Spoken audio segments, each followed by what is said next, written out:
About 1/5 of paid workdays will take place at home in the post-pandemic economy, according to research by Chicago Booth's Stephen Davis and his co-authors. At the beginning of the pandemic, the researchers surveyed the newly remote workforce, collecting data on their home work life, as well as what influenced their productivity in their new environment. Unsurprisingly, not having access to high-speed internet greatly decreased productivity at home. When people have lousy home internet access, it cuts into their productivity at home. But we found for about 3/4 of people that work from home, the internet access that they have at home is perfectly adequate for their needs. But then there's another quarter who either have internet connection speeds that are too slow to make video conferencing work very well, or they have internet connections that are unreliable, prone to breaking, being interrupted here and there. And some of those folks said they experienced large productivity consequences as a result of their subpar internet access. The researchers then ran a study to see what would happen if everyone working from home had access to high-speed internet.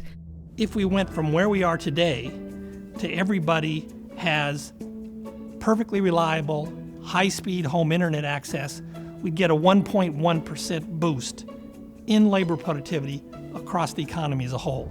And you say, okay, 1.1%, what does that mean?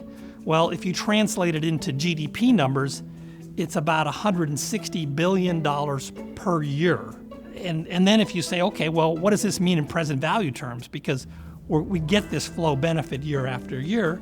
And if you discount that at a 4% rate, you get a number like $4 trillion. So $4 trillion was sort of our bottom line, present value assessment of how much we'd gain if we moved everybody to full-speed, reliable internet service at home. Given the huge gains to GDP, should lawmakers make it their priority to guarantee high-speed internet access across the U.S.? If you think about the policy issues related to home internet access, there's the cost side and the benefit side. We've done what we think is a pretty good job of assessing the benefit side, but we don't speak to the cost side.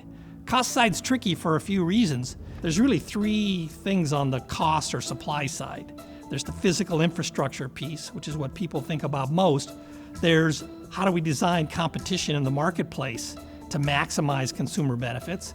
And is there a need to subsidize internet access for some people because they don't fully internalize the benefits that they generate in the system as a whole when they sign up? I think what our paper does is say we need a careful analysis of those issues as well before we can assess whether we should move all the way to everybody has high-speed internet access, halfway, 3/4 of the way. We don't answer that question, but I think we put the question squarely on the table.